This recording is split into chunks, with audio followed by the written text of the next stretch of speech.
a lot of WC Handy back to Florence and back to the world. They're really looking forward to this and appreciate this opportunity. We're working on the documentation. I think y'all are looking at it, and if you pass it, we will proceed forward. If you have any questions, I will attempt to ask them. I know not as much as I would like to at this point, but having just been retained by the Handy family. Yeah, anyone have any questions? I think Dr. Barske and a couple more wanted to speak, and after they get through time, we'll see. All right. Thank you for all you've done for the Handy Foundation and what you're doing for us. It's an honor. I appreciate it. Thank you. And for your information on the Handy's, wanted to get this from there. Okay. Wonderful. Well, thank you all for hearing us today. I'm representing both the Muscle Shoals National Heritage Area and the UNA Public History Center. Dr. Brian Dempsey could not be here this afternoon, so I'm speaking for both of us.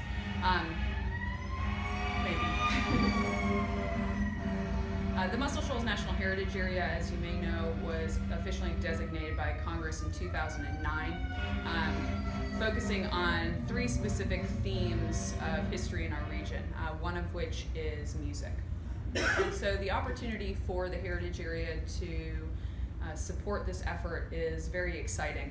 I think oftentimes when we talk about the history of music in the Shoals, we focus a lot on what happened with fame and beyond. This gives us the opportunity to tell a really important part of our story, looking back at the origins of Muscle Shoals music. So we're very excited to be able to participate and bring our expertise in the area to the Handy Foundation and family.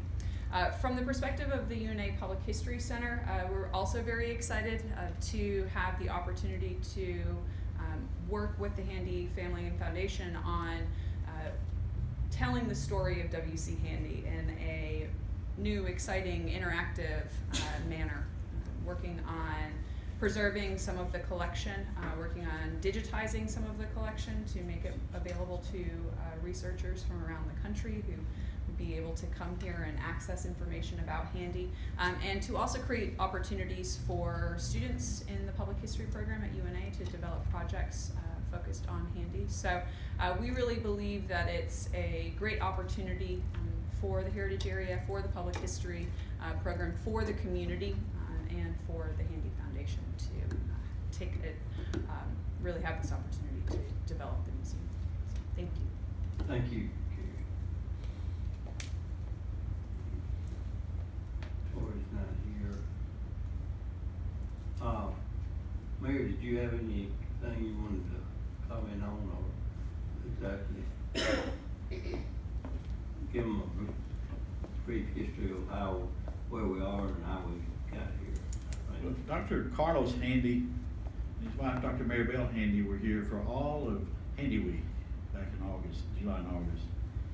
And we've been talking with him since that time, and I believe Dr. Carlos Handy is maybe the last of that generation. He's the grandson, but he's the last of that generation that bears the Handy name.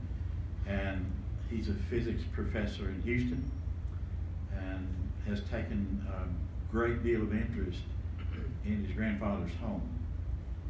And it's an unbelievable opportunity, I believe, for us to be able to convey WC Handy's home to the Handy Foundation, which gives us a connection we haven't had. We haven't had a long-term connection with either the Handy family or the Handy Foundation.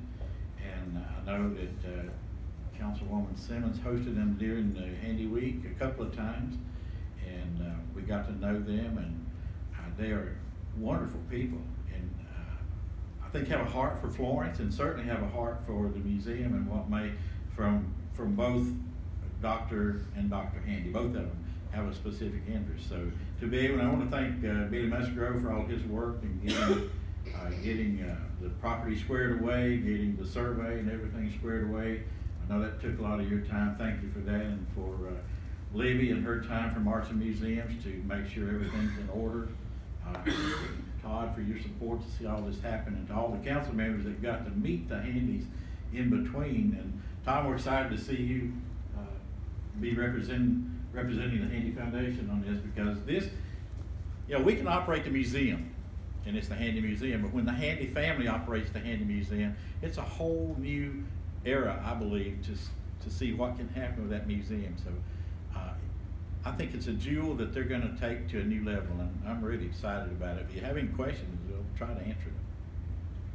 I do, if you don't mind. It might be your question, Libby, but do we know about how the transition will take place and how the museum will operate once the family does take over? Will it be a seamless transition? Do we know anything about that and how that will operate and work? Well, I may let Libby respond to that, but I mean, we're looking to operate until they are prepared to take it over. Whether they'll use the same staff, I don't know if they'll use the same staff.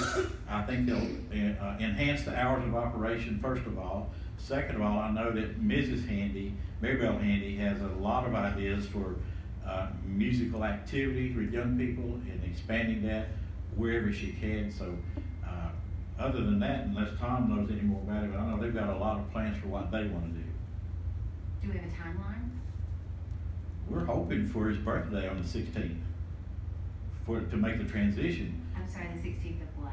November. Okay. That's Mr. Handy's birthday.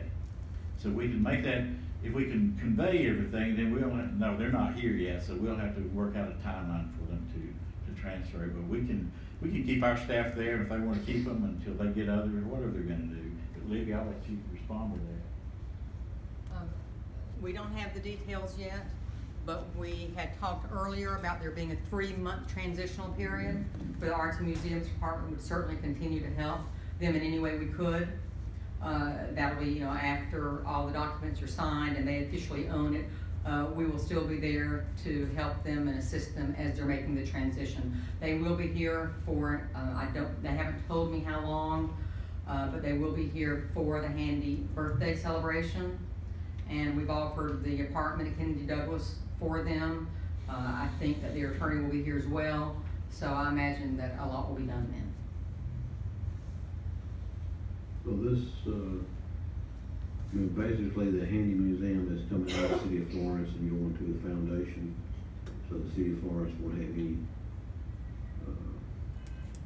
basic transfer museum to them. That's what we're doing. So we won't have any say-so of what goes on. The only stipulation would be if it ceases to be a museum, it automatically reverts back to the city of Florence.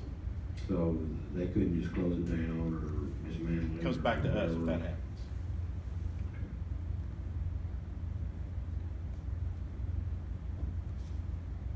Anyone else?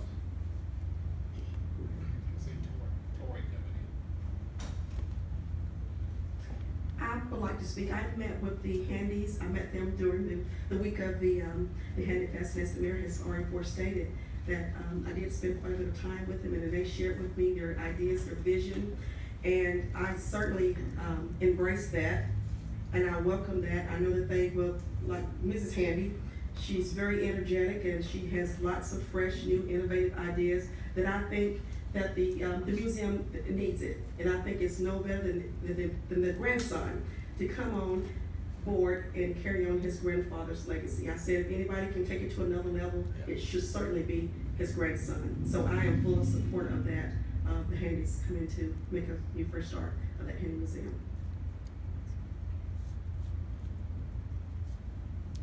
And I do think also, following up with Katrina, this is really a giant step for us in moving forward and in preserving the heritage of one of our most famous sons, and that's WC Handy. Plus, we're expanding the offerings at the museum with the Handy Foundation partnering with the city. The museum has opportunities, you know, that I've never imagined can occur. Dr. Handy and his wife Maribel were here, and they will handle they'll be hands-on with the museum and administrators, and no doubt when they move here will be great leaders in our community. And again, I want to thank everyone, and it's been a pleasure working with them, and I look forward to collaborating with the family in the future. And on a side note, we were at the WC Handy home during WC Handy Festival. I was with Katrina and the mayor. We were sitting, and Mr. Handy was there, and he was sitting, and people kept coming over. And I thought they were coming to ask us for our autographs. You know, they came to. It was amazing the number of people that came over just to meet and get Mr. Handy's autograph. So I think it's a big attraction, and it's a big plus for the city to have them and with their name here taking over the museum. And Mayor Libby and Billy and Tom and Gary, Tori, thank y'all. I know y'all worked hard on this, and we really appreciate it. And Tori, would you have anything you needed to say? I'm fully in support. I'm looking forward to this. Good, thank you. Anyone else? And Tom, I guess we need to get ready to sign the papers. So, if not, you have anything else, Mayor? Okay. Thank y'all.